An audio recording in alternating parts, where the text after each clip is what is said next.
Seja muito bem-vindo a mais um aprofundamento das Escrituras e hoje a gente vai conversar sobre o que crente mais gosta de comentar, que é sobre relacionamentos. Então eu sempre gosto, de trazer três perguntas ou uma série de perguntas para nos orientar ao longo do estudo. Então hoje não ia ser diferente e aproveitar, não sei, quando você está assistindo esse vídeo, mas a gente está perto daqui do dia 12, que é dia dos namorados, então melhor do que isso, impossível, né? E agora você já vai ter o subsídio necessário para entender, melhor sobre essa parte de relacionamento à luz das Escrituras, tá? Então vamos lá. A primeira pergunta é: qual o propósito de Deus para o casamento? A segunda: por que é pecado se relacionar sexualmente antes do casamento? E a terceira: existe quantos tipos de amores? E eu gostaria de começar primeiro respondendo a última pergunta, justamente porque ela vai servir de pano de fundo, de orientação para os demais questionamentos que a gente colocou aqui. Bom, quais são, os quatro tipos de amores que existem nas Escrituras, existe um autor muito conhecido que escreveu um livro sobre isso, que é Os Quatro Amores, bíblicos, de C.S. Lewis. Então, se você não leu ainda esse livro, eu recomendo fortemente, porque lá está muito melhor explicado. Aqui eu só vou dar uma pincelada para servir, como eu falei, de pano de fundo para as outras perguntas. Então, o primeiro deles, e o mais interessante, é o amor agape. Alguns traduzem também como ágape, Não, a pronúncia. Então, esse é o amor incondicional. É o amor que Deus tem por nós e também esse amor que nós temos que ter pelo nosso próximo, inclusive se ele for nosso inimigo. Esse tipo de amor, ele não é um sentimento, ele é uma ação, uma decisão seguida de uma ação.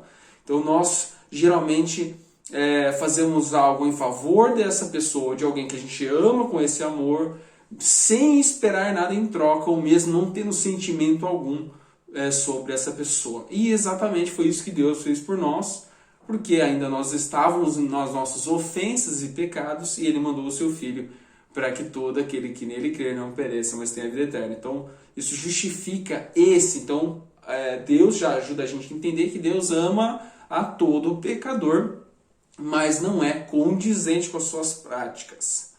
Maravilha. Então, o segundo é o amor filéu, que é o amor de amigo, o amor de amizade, no qual você ama aquela pessoa que tem a mesma afinidade que você. Então, baseado na afinidade, é um sentimento, já é um sentimento. E geralmente está atrelado àquilo que a gente tem em comum, com alguma pessoa. O amor storge também é um sentimento, geralmente a gente não escolhe com quem a gente vai liberar esse amor. É o amor fraternal, geralmente a gente tem pela nossa família, claro, e pessoas próximas. Bom, então uma coisa que é interessante que está anotado aqui você geralmente você não gosta muito daquele seu irmão chato, irmão mais novo, irmão mais velho, mas você faz muita coisa por ele, por causa desse amor. E o último amor desses quatro amores que a gente comentou é o amor eros. É o amor que envolve a paixão e desejo. Geralmente está atrelado ao desejo ou atração física. Isso é muito importante de saber que amor que é esse, justamente porque eu tenho que tomar cuidado de quem que eu vou liberar esse amor, e a gente vai falar isso melhor depois, tá bom? Então, é interessante também que esse amor também é um sentimento, e ele tem um aspecto mais egocêntrico, onde queremos tomar posse de alguém, pelo aquele sentimento que essa pessoa gera em mim, então eu quero essa pessoa para mim. Beleza? Então, a última pergunta já está respondida. Agora a gente vai voltar para a primeira, que é muito importante. Não dá para nos relacionarmos sem conhecer essa aqui. Claro, segundo a vontade de Deus. Então, a pergunta é: qual que é o propósito de Deus para o casamento? Então, essa pergunta é muito pertinente. É bom que a gente consiga respondê-la aí para entender o que é se relacionar com o próximo. Então eu vou ler aqui o que tem a ver esse propósito. Ao contrário do que muitos pensam, o casamento não é somente uma instituição que dá o aval, né? Ou que eu posso usufruir dos prazeres sexuais. Então isso é um equívoco muito grande também, né? Não é só isso. E a gente tem que lembrar que nosso Deus é perfeito. Então, cada vez que a gente mergulha nas Escrituras, Ele se revela para nós em cada detalhe e a gente entende um pouquinho mais a essência de Deus. Então, eu tenho que entender lá desde Gênesis, né, que é desde o Jardim do Éden, onde o casamento foi criado com o objetivo de ambos terem companhia. Eu vou ler aqui Gênesis capítulo 2, versículos 18, 23 e 24. E disse o Senhor Deus: não é bom que o homem esteja só. Far-lhe-ei uma ajudadora idônea para ele. E disse Adão: esta é agora osso dos meus ossos e carne da minha carne. Esta será chamada mulher, porquanto do homem foi tomada. Portanto, deixará o homem o seu pai e sua mãe, e apegar-se-á a sua mulher, e serão ambos uma carne. Então, olha que interessante que está escrito já nesses versículos aqui no segundo capítulo da Bíblia, que já está mostrando que existe uma ordenança em relação ao casamento, e ainda mais, o casal deixará de ser dois para se tornar uma só carne. Então isso é muito importante, essa junção, né? É muito interessante, até porque a gente vai entender essa alusão à Trindade mais para frente. Que legal.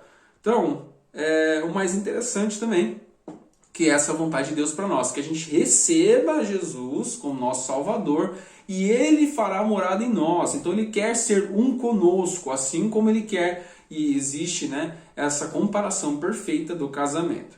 Eu vou ler aqui João capítulo 14, 23.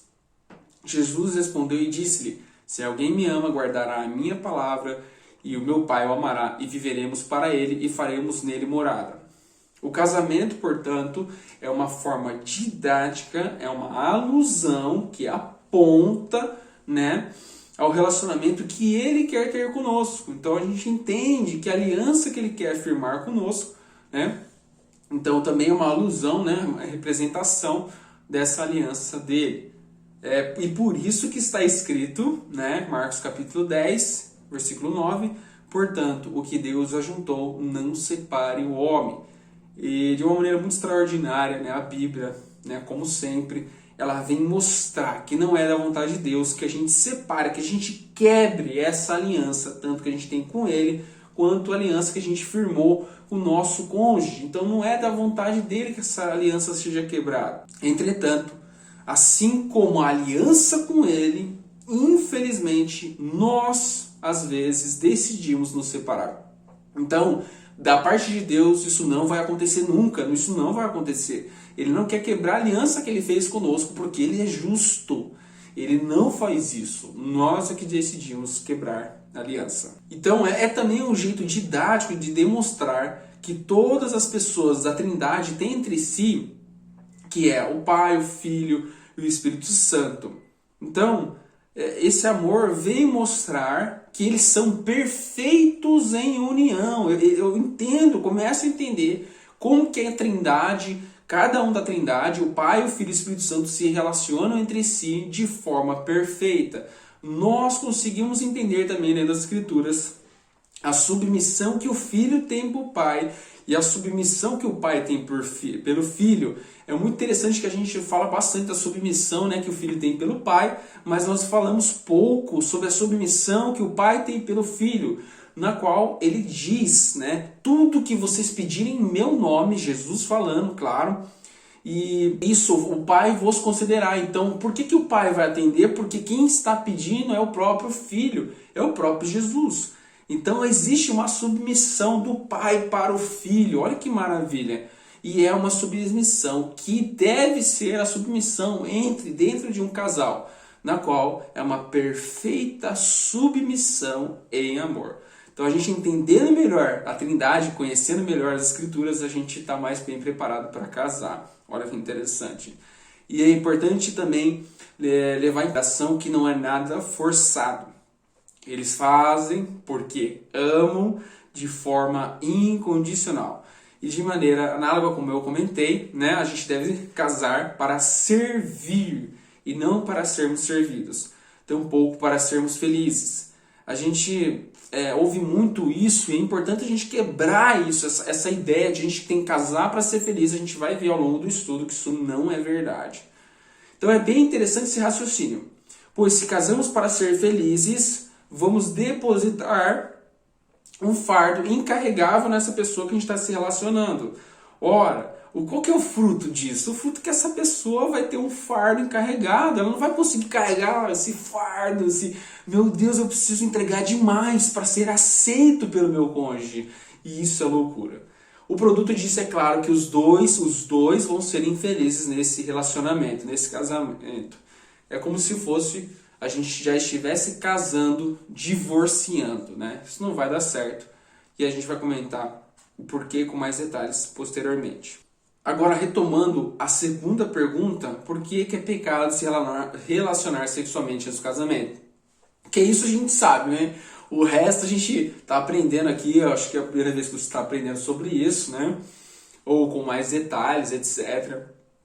Agora, o que todo mundo já sabe é que a gente não deve se relacionar sexualmente antes do casamento. O que a gente não sabe é por quê. Então fica comigo aí que você vai entender agora de uma forma mais didática, uma forma mais clara, né? Então, respondendo essa pergunta, eu também gosto, né, sempre de pegar alguns ganchos de outras perguntas para ajudar a gente, né, a responder ela com uma melhor exatidão, como eu falei para vocês no começo do vídeo. Ora, se Deus é bom, por que não podemos ter prazer na parte da sexualidade? A outra não foi isso que Deus criou, não foi por isso que Deus criou o prazer sexual e a sexualidade? Isso não deveria ser bom? E essa é uma ótima pergunta, né? E a resposta para essa segunda, né, outra pergunta, sim, claro, né, Deus ele criou para isso, e sim, a sexualidade tem, o prazer na sexualidade é bom. O problema é que, assim como tudo que foi criado por Deus que é bom, é passível de ser corrompido. Eu gostaria de falar aqui também sobre Gênesis capítulo 1, para mostrar que o sexo foi criado por ele, e é um meio, inclusive, que Deus é glorificado. E viu Deus tudo quanto tinha feito, e eis que era muito bom. E foi à tarde, amanhã do dia 6º. Gênesis capítulo 1, versículo 31. Então, como a gente tinha dito, né? Tudo que Deus cria é bom, mas é passivo de ser corrompido pelo mal através do pecado, né? Então, com a sexualidade não deveria ser diferente. Existe a maneira correta da gente usufruir do prazer sexual. E é dentro da instituição que atrela um compromisso que hoje é o casamento, né? Antigamente não tinha isso lá em Adão e Eva, mas existia a ideia do compromisso, né? Do compromisso. Beleza? Então isso é muito importante. Tá. E agora eu vou ler aqui com mais exatidão também, aonde a Bíblia começa e fala bastante sobre isso. Mateus capítulo 19, versículo 4 e 5.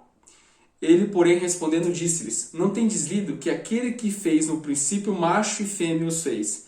E disse: Portanto, deixará o homem o pai e a mãe, e se unirá à sua mulher, e serão dois, uma só carne. Também está escrito em Gênesis e nas epístolas do Novo Testamento. Agora são duas pessoas, não são mais duas pessoas, mas uma. Onde haverá cumplicidade em todos os sentidos, mesmo não sendo favorável para ambos os lados. E a ideia é mais simples do que parece. A gente não pode liberar a nossa nudez e nem o nosso anseio, depositar o anseio do nosso coração em alguma pessoa que nem entregou a sua vida, ou não é digna de confiança, ou não me confiou de fato um compromisso. Isso é loucura. Eu não posso liberar a minha nudez, a minha intimidade para alguém que não firmou um compromisso. Por isso que se torna, a gente começa a entender porque para Deus isso é pecado. Não que Deus tem algum problema, né, do prazer na área da sexualidade. Pelo contrário, ele sabe a hora certa da gente desprender isso, da gente entregar isso para outra pessoa. Por isso que ele orienta em como fazer da maneira correta para que não tenha consequências. E por isso que ele também mostra a necessidade da gente conhecer essa pessoa na qual a gente está se relacionando. Por incrível que pareça, né, a gente às vezes acha que dar uns amassos ou ter intimidade a gente vai conhecer alguém. Não é dessa maneira. A gente vai deixar, né, às vezes acontece muito isso, né? Um casal que tem muita química, por exemplo, né? Daí vai lá, agora é a hora de conversar. Não conversa nada, não sai nada, porque não se conhece. Eu não sei se já aconteceu isso com algum de vocês, né? Mas isso acontece muito. Que um casal, na verdade, só tem a paixão, o amor eros, como a gente viu, mas não tem intimidade, né? Não se conhece no sentido fraternal, não liberar o amor fraternal, o amor de amigo, muito menos o incondicional, que é o amor ágape. Então a gente vê que erro é isso, como que é perigoso a gente fazer isso, né? E é muito interessante que a gente precisa dedicar tempo. E quando nós decidimos nos relacionar com alguém pela beleza, por exemplo, condição financeira, inteligência ou por qualquer coisa que seja, estamos pensando em nós primeiramente. Sendo assim, nós estamos com o intuito de servir, mas de sermos servidos. Então esse entendimento é muito interessante. Se eu me relaciono com alguém pelo aquilo que ela tem para dar, o que ela demonstra, eu estou pensando em mim. Eu quero ser servido, eu quero ser, né, de fato, né, servido para aquela pessoa nessa área que eu tanto almejo. Aquilo para mim é importante. Então é um erro, é uma contradição, né, eu fazer isso, porque eu não estou interessado naquela pessoa, o propósito daquela pessoa, eu não estou interessado em compartilhar aquilo que eu já tenho com ela, mas eu quero algo que ela tem. E é muito triste isso, né? Porque você não tem como um relacionamento desse perdurar, porque justamente eu quero algo que essa pessoa tem para dar para mim. E é tão interessante esse entendimento que mostra que você não precisa, né, tanto o homem quanto uma mulher, não precisa mostrar a sua nudez, por exemplo, nas redes sociais. É justamente o contrário, porque se você mostra a sua nudez, mostra você sem roupa, ou você sensualiza, você está chamando a atenção dessa pessoa, às vezes que surge o interesse pelo aquilo que você está mostrando. Ela não está nem aí para saber do que você vai falar, do Deus que você serve, do seu propósito com Ele. Ele só está preocupado, ou essa pessoa está preocupada, simplesmente naquilo que você está mostrando para ela. Então é como se fosse um tiro no pé. Eu mostrar a minha nudez no Instagram, ou eu quero que seja qualquer outra rede social, Facebook, que seja, sendo que eu vou me dar bem, eu vou mostrar como eu estou em cima. Na verdade, você está atraindo pessoas que estão simplesmente olhando para aquilo que você está liberando antes do tempo, para qualquer pessoa, para todo mundo que tem acesso ao seu Instagram, à sua rede social. Faz sentido isso? E aí depois, às vezes a mesma pessoa reclama: puxa, todo mundo que vem conversar comigo é vazio, ou só quer às vezes o que eu tenho, que é meu corpo. Ué, olha o que você está mostrando, a sua propaganda é essa, entendeu?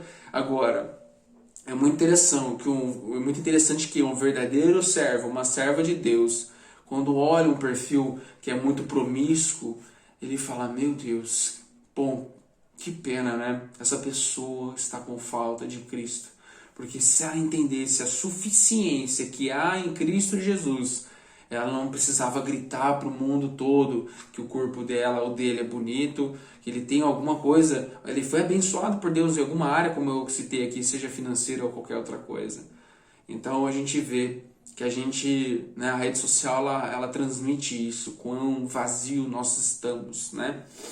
Então, e aí eu quero retornar para os tipos de amores, né, que a gente tem que conhecer primeiro. Se eu, por exemplo, libero, né, o amor eros antes de liberar os 3 outros tipos de amor, eu estou me cegando, literalmente eu me cego. E eu não enxergo um palmo na minha frente, mesmo que essa pessoa não tem nada a ver comigo. Os interesses dela não tem nada a ver comigo. Eu me cego porque eu me interesso mais, olha só, pelo que essa pessoa causa em mim, ou o que ela tem para me doar, né, aquilo que ela tem, né? E o efeito disso é óbvio. Se a gente libera essa paixão que é o amor eros, eu não vou liberar os outros 3 tipos de amor. Eu não vou nem tentar ali instigar a entender se faz sentido, se eu conhecendo essa pessoa de fato, conversando com ela, se ela faz sentido para minha vida. E a gente sabe também que a paixão não tem força para assegurar um relacionamento duradouro. Até a ciência fala isso, né? Outro ponto é que, olha que interessante esse entendimento, a gente pode utilizar o recurso lógico mesmo, né? Entender como que funciona isso. Se eu demonstro ser interessante para alguém, certo? Eu vou ser escravo dessa casca que eu criei. Como assim? Se eu demonstro ser uma outra pessoa que eu não sou, eu criei uma casca. E aí eu vou ser refém dessa casca pro resto da minha vida se eu me relacionar com essa pessoa. E eu gosto de falar sobre isso, que até coloquei aqui, que o efeito... Eu estou aplicando o efeito seco. Então eu conquistei essa pessoa. Criei uma casca, criei um juro que não existe, né, para eu conquistar essa pessoa. Então eu apliquei o efeito sereia. E o efeito sereia, o que é isso? Né? Os dois estão se enganando, porque eu estou enganando essa pessoa, eu não sou essa pessoa, então eu criei uma casca, enganei ela, e ela veio, se apaixonou, ou começou a gostar dessa casca que eu criei. E os dois vão perder. Porque depois de um tempo, ou eu vou cansar, né, de estabelecer, de mostrar essa casca, de criar essa casca, porque cansa, né? Não sou eu, né? E o que vai acontecer? Que a outra pessoa vai perder o interesse, ou ainda deixar de ser, né? Eu vou ficar carregado porque eu criei essa casca, se eu não desprender dela, né? E se eu desprender, a outra pessoa pode ainda falar: ué, mas eu não me relacionei com ele assim, né? Ele era de outro jeito, olha só. Então os ambos vão ser infelizes. Resumindo, é loucura eu casar por paixão. A sociedade nos imprime essa visão utópica e ilusória de casamento perfeito, onde os dois são completamente apaixonados e morreriam um pelo outro. Isso é loucura. Isso não existe. Deposita uma ilusão da vida de tanta gente através de filmes, novelas, seriados, redes sociais. E a pessoa, ou nós, né, quando não temos esse entendimento, vivemos vagando para encontrar um hospedeiro para nossa própria idolatria. Porque no fim, se você está querendo um relacionamento assim, você está pensando em você e não em Deus. E é muito forte esse entendimento. É para isso que serve esse estudo, é para causar um impacto. Porque se eu estiver buscando alguém para isso, eu não estou amando a Deus sobre todas as coisas. E eu vou ter provavelmente um relacionamento fadado ao fracasso. Agora eu vou colocar mais uma pergunta que sempre a gente pergunta, né? Quando está às vezes namorando. Se um casal de namorados estão juntos e se amam, por que não se entregar a esse desejo na área da sexualidade? Afinal, a gente já vai se casar mesmo, né? Eles podem afirmar. Tem problema? E é muito interessante essa pergunta que demonstra a maturidade, às vezes, infelizmente, ou talvez a ignorância da pessoa que está perguntando. Mas é importante a gente ter esse entendimento também. Bom, às vezes a gente acha que está ganhando tempo ou ganhando alguma coisa, pulando os passos da maturidade. Há um tempo para todas as coisas, justamente para eu desprender tempo, né? Investir tempo conhecendo essa pessoa. É um erro achar que eu vou estar ganhando tempo pulando os passos. Na verdade, eu vou estar só perdendo. Eu vou deixar de estar aproveitando esse tempo de conhecer uma outra pessoa. Conhecer de fato, não estou falando conhecer intimamente. É muito importante a gente também quebrar esse entendimento equivocado. Né? Conhecer de fato é entender o propósito, conhecer essa pessoa de uma forma melhor. Bom, e a resposta para essa pergunta é: se vai casar, ainda não casou. É porque ainda não casou, correto? Então ainda há algumas coisas para ajustar. Faz sentido a gente liberar nossa intimidade antes de firmar do compromisso? Pense um pouquinho. E se não casar? Com toda certeza, os dois vão sair afetados. desse relacionamento. O namoro é tempo de conhecer, de prestar atenção nas qualidades e principalmente nos defeitos da outra pessoa.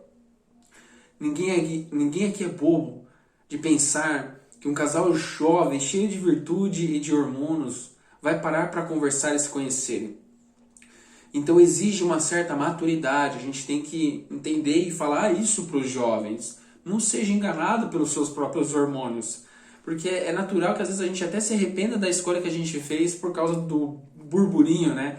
Da explosão de hormônios. A gente é capaz que a gente volte atrás naquela decisão que a gente fez, porque a gente não estava pensando com a consciência, mas estava completamente iludido e cego pela própria tentação. E lembrando que a tentação ela só é porque a gente ainda não casou, né? Porque o relacionamento conjugal é para honra e glória de Deus, sexual, conjugal, entre um casal casado é para honra e glória de Deus.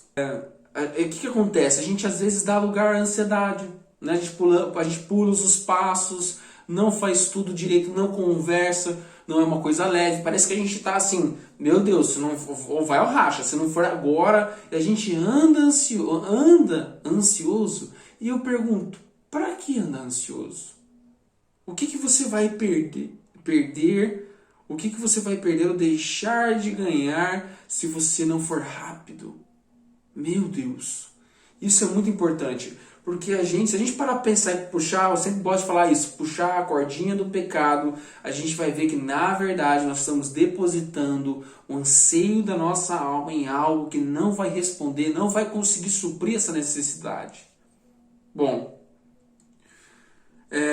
vamos entender isso da maneira lógica agora, contrapondo a ótica. A gente vai contrapor a ótica da sociedade comum, que diz que é melhor, por exemplo, curtir o máximo de pessoas possível antes de casar, porque daí essa pessoa não vai se sentir presa durante o casamento. Tá tudo errado, né? Se a pessoa passou por 120 relacionamentos, pode ter certeza que essa pessoa não é uma pessoa confiável, porque algum problema ela tem. Porque 120 pessoas, 120 relacionamentos mal acabados, isso não indica uma pessoa concisa, uma pessoa que sabe o que está fazendo, porque ela está perdida. Isso demonstra até o contrário, né? O que ela está buscando? Outro ponto é que se ambos conheceram o casal, né, antes de casar, algumas ou várias pessoas intimamente na parte sexual, depois de casados, vão ter pontos de comparação com a pessoa que ela está casada. Tanto na área sexual, quanto do corpo, com o seu cônjuge. Isso é bom? Não tem como isso ser bom. Percebam o quanto isso irá deturpar a relação depois do casamento. Isso serve para qualquer tipo de intimidade sexual, hein? Não somente para penetração, para deixar muito bem claro. Às vezes o nível de nudez, de entregar o nível de nudez ou até nudes já configura, com certeza você está liberando, infelizmente, algo que é precioso para o nosso Papai do Céu e tanto para o seu futuro cônjuge. Então não faz sentido fazer isso. A gente acha que está ganhando, né? Mas na verdade está perdendo muito. Tá. A minha orientação pessoal, né, é que aproveite o tempo do namoro para conhecer a pessoa na qual você está se relacionando. Permitindo que o Espírito Santo te guie, ele te mostre se é isso que ele quer mesmo.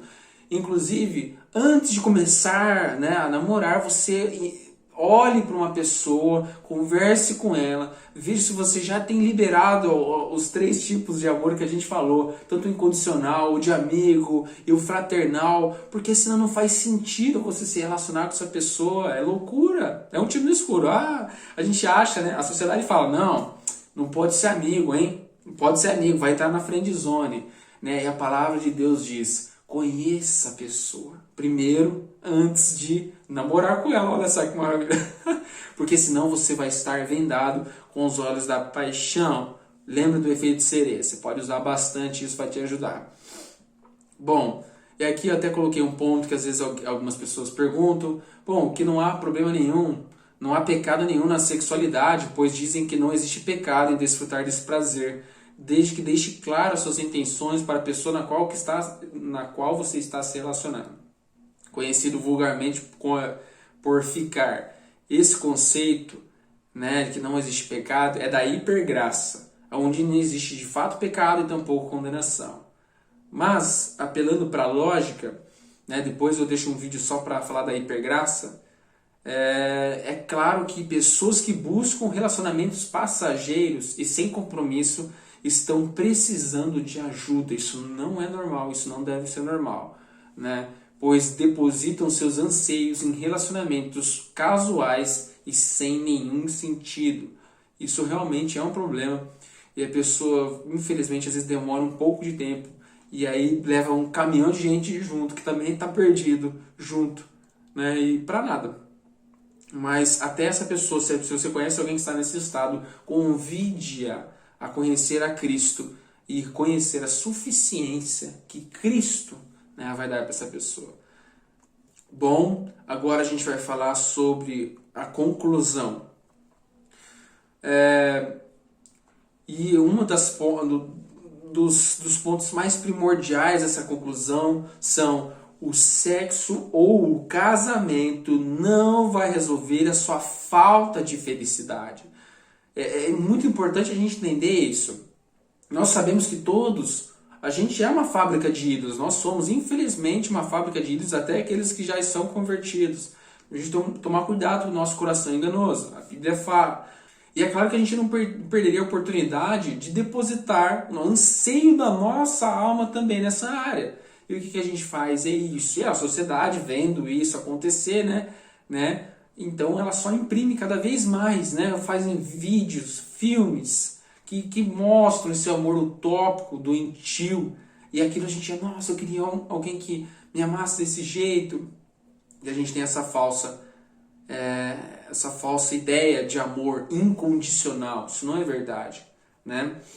Até que o apóstolo Paulo disse: se eu ainda desse a minha própria vida e não houvesse amor incondicional, né, que é caridade na nossa tradução, de nada valeria. Então é isso que é importante. Sem o amor incondicional, tudo que a gente faz é vão, não faz sentido. Bom, e ao contrário do que muitos pensam e vivem por isso, o relacionamento ou a sexualidade não irá satisfazer o anseio de alma que nós temos. Então, a falta de Cristo não vai ser, você não consegue colocar o relacionamento no coração e não vai preencher, vai ficar um vazio enorme. E o que acontece? De forma prática, as pessoas casam achando que vão suprir esse anseio de alma, né? Colocar lá o ídolo no lugarzinho do coração, e a verdade é que se frustram, porque não vai acontecer isso. Isso não vai, porque esse vazio tem cara de Cristo. Então nós temos que tomar cuidado e examinar nós mesmos para ver se a gente depositou um anseio que não é para ser depositado nessa área, para ver se já não se tornou um ídolo de fato, um super desejo. Por isso significa que estamos sequestrando o nosso coração em água falível, incapaz de suprir a necessidade da nossa alma. Então não faça isso, não faça isso. Deus tem o melhor para nós. E é importante lembrarmos que Ele é bom e sabe o que nós precisamos. E aqui eu dou uma recomendação também para quem ainda não se casou e sofre por estar solteiro. Se você está solteiro, para ter um casamento, um relacionamento abençoado por Deus, é importante se preparar antes. E como que eu faço? Como cristão, nós nos preparamos, e a única maneira, a maneira mais correta, a maneira mais infalível de eu me preparar para um casamento segundo a vontade de Deus, é eu me aproximando dele. É eu me aproximando de Deus para entender. Eu fico mais suscetível ao falar do Espírito Santo. Mesmo que você se relacione com uma pessoa que é um servo de Deus ou uma serva de Deus, só que o Espírito Santo vai falar assim: não, filho, não é o momento, não é para você, filho. Não quer dizer que seja um lobo, né, em pele de cordeiro, não. É porque simplesmente Deus não é o seu tempo. Deus sabe o que é melhor para você e você não sabe porque você não é onisciente. Então faz sentido, né? É inevitável quando eu me aproximo dele, ele transforme e toda a minha ansiedade, que então eu estou sofrendo por estar solteiro, eu queria, e eu particularmente também quero, eu estou solteiro nesse momento, mas isso não é mais o que sequestra o meu coração, porque eu depositei essa área, essa minha ansiedade em Cristo. Então agora eu não vivo ansioso, assim, meu Deus, já tô velho já, né? Pode não parecer, mas eu já sou um senhorzinho. E isso não corrói meu coração, porque eu sei que isso está reservado ao momento certo e eu não preciso mais. Eu não preciso ficar ansioso. Antigamente, quando eu acabei de ser convertido, eu ficava, meu Deus, agora eu vou ficar sozinho mesmo, já era, né? E eu vi que aos poucos o Senhor foi trabalhando o meu coração e eu vejo que eu depositei a minha ansiedade nele. Olha que maravilha. E aí, quando me perguntam, Júlio, por que você está solteiro? E eu sempre falo que eu estou aproveitando, parece até uma brincadeira, né? Que eu estou aproveitando um tempo de solteirice para servi-lo. E que de fato, aquele que está casado tem que cuidar das coisas de casado, e glória a Deus por isso. Mas é fato que a gente não vai ter mais a mesma liberdade de servir a Deus. Então a gente tem que aproveitar esse tempo, né? Eu não preciso ficar o tempo todo, amor, tô indo aí, tô quase, e os filhos, né? Não, porque eu não tenho essa responsabilidade, entende? Então aproveitem esse tempo para servir a Deus. Então, quando eu deposito essa ansiedade nele, eu lembro que ele não me abandona, ele não mente, ele não me engana, ele sofre comigo, mesmo quando eu mesmo escolhi algo, uma coisa errada, ele sofre comigo. Então ele não fala assim, não, Júlio, não vai por aí. Aí eu fui lá e fui por ali. E ele sofre com a gente, mesmo assim. Filho, não era isso que eu queria para você. Então é maravilhoso. Ele nos cuida e nos guia durante todo o processo de regeneração. Se você estiver passando pelo processo de regeneração, nessa área também. E antes de casarmos, é importante a gente entender que a suficiência da nossa vida deve estar inteiramente em Cristo. Pois só assim seremos capazes de compartilhar essa alegria com o nosso futuro cônjuge, sem depositar um fardo incarregável, desnecessário e qualquer coisa que seja. Então os dois vão compartilhar a completude. É o único triângulo amoroso que é permitido por Deus, que é, né? Eu vou até fazer um triângulozinho nessas duas áreas de baixo aqui, o casal em cada lado do triângulo e aqui em cima Deus. Se eu estou mais próximo de Deus, então o casal está mais próximo de si mesmo. É maravilhoso. E esse triângulo amoroso é aprovado por Deus. Então eu me encaixo no meio da Trindade ali, justamente para entender a suficiência de Cristo.